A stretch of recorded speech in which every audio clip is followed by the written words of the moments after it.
Please, continue. Tell us about this truth you discovered. Very well.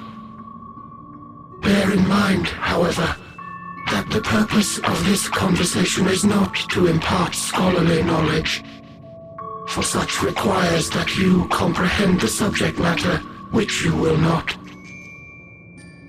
We will forego the intricacies of our scientific methodology and deal only with the conclusion, the end of our society and our world. We acknowledge, with regret, that your star is in the midst of the same panic-induced cataclysm that befell Deneb 3. As such, in order to avoid causing undue distress, we will refrain from explicitly stating how much time you have remaining. You are entirely too kind. I pray you recount your tale as you see fit.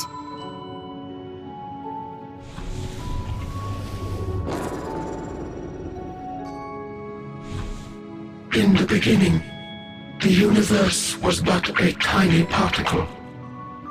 Then suddenly, this particle began to expand.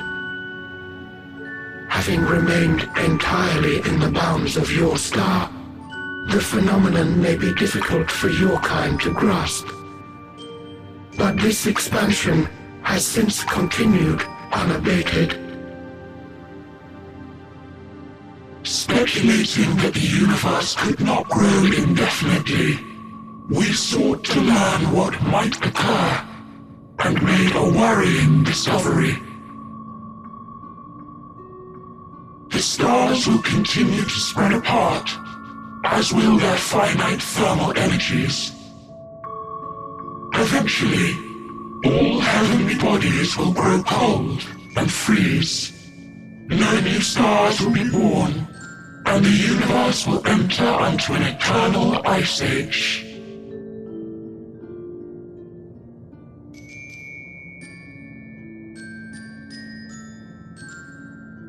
In hopes of proving that this determination was erroneous, we scrutinized our research from all angles, even as we sought to avert the everlasting winter.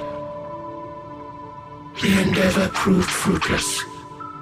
So infamously so, in fact, that it became synonymous with vain effort. The universe as we know it would end, and there is no way to prevent it. Beneath the weight of this knowledge, our society stagnated. Though we had time still, it was a cold comfort. Why strive for anything when desolation is assured?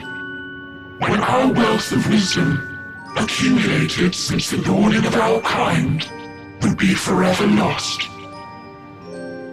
No civilization would rise from our ashes. No scholar recover our knowledge. In silence unbroken, naught would stir.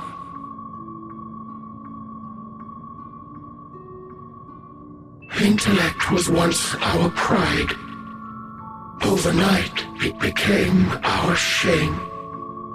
Our works, monuments to futility. Immortality, our greatest invention, became a source of suffering.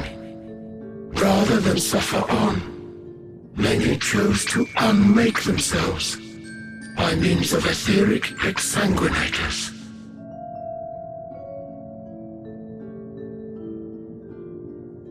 Etched upon these stones are the testaments of such souls, though many left no words at all, thinking it a pointless gesture.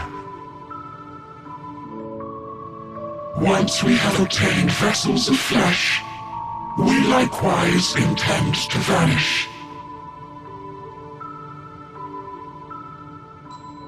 If you understand this, understand aught of our tale, you will abandon your quest for knowledge.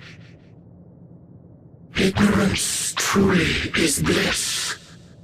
If you would cling to your illusory happiness, remain primitive and pure. It is the only way.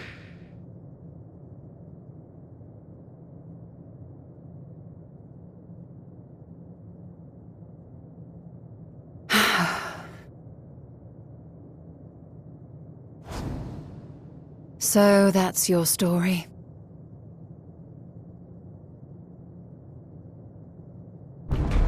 While I appreciate your advice, I will not heed it. Convinced though you may be of this truth, it is yours and not mine. Indeed, truth, I have ever believed, is in the eye of the beholder. Are you suggesting that we have reached a faulty conclusion? That our science failed us? Hardly. As you yourself said, the subject matter is beyond my comprehension. And that, I accept, is true. I do not possess the knowledge to prove or disprove your conclusion. In my mortal years, I doubt I could even approach the wisdom of the air. But of one thing am I absolutely certain. I would not be happier in ignorance. Y'shtola, no! You mustn't!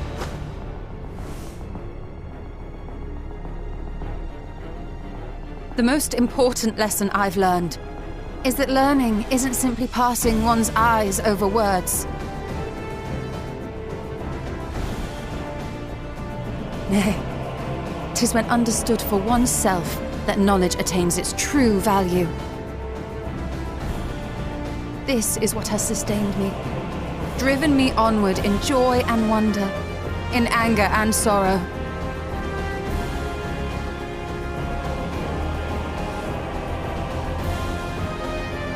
The universe may end, and all may be for naught, but I will live as I always have. I will always seek out new knowledge, and no conclusion of yours, no matter how grim, can dampen my desire.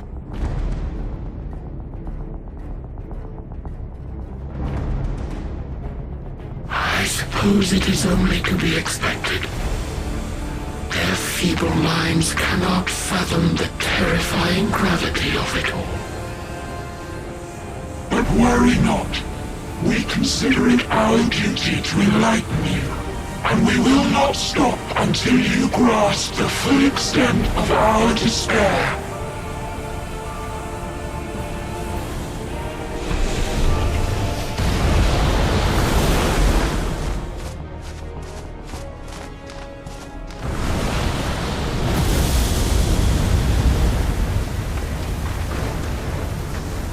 Calm and listen well.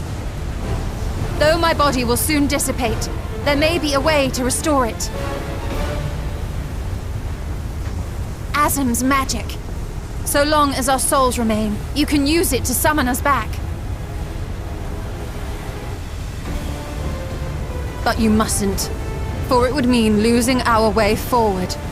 This I only reveal so that you can promise not to invoke the magic. We came here knowing what victory may cost, so press on, and do not look back.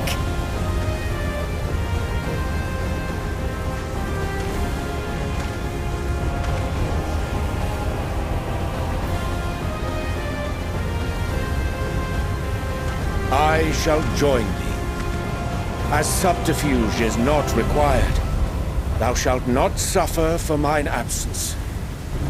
Riange. My resolve hath never been as strong as thine. Full oft have I wavered in my decisions, and afterwards been stricken with regret. In spite of this, I may still stand with my comrades, supporting them as they attempt the greatest of feats. This truth I have learned in the course of our journey. And many though my shortcomings may be, I may also claim to excel in prophecies. My studies, into which have granted me the flexibility of mind needed to bend this malleable reality.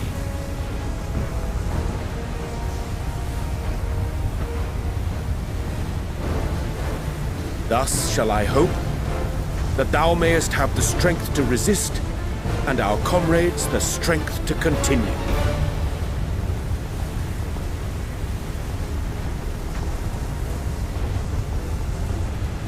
With you to urge us on, how could we possibly fail?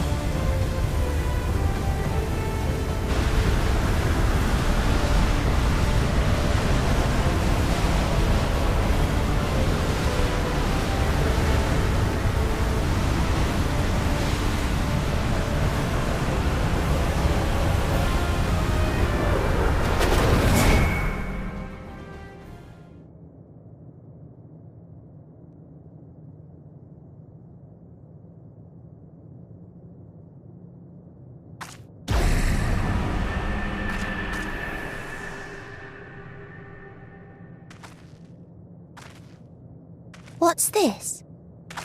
An extinguished civilization. Rekindled?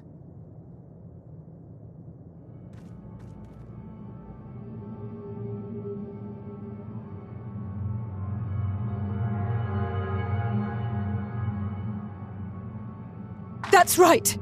Our quest doesn't end here. We'll press on, and we will find you!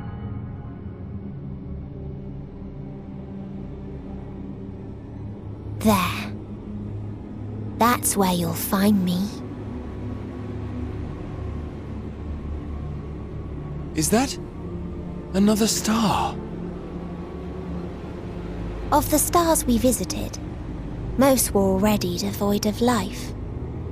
And where there was life still, the inhabitants wished for death. But even death, we learned, isn't truly the end. It is but a part of the cycle of rebirth.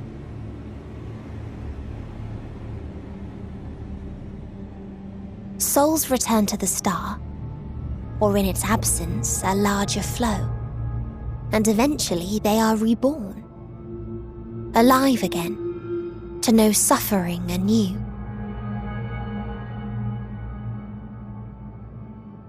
True salvation lies not in dying.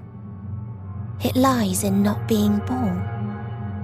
This is the gift I would give to you, to all life on beautiful Aetheris. To that end, we created an egg wherein life cannot quicken. That dead sun. Attain it if you can, before your friends' emotions fade away, along with their protection.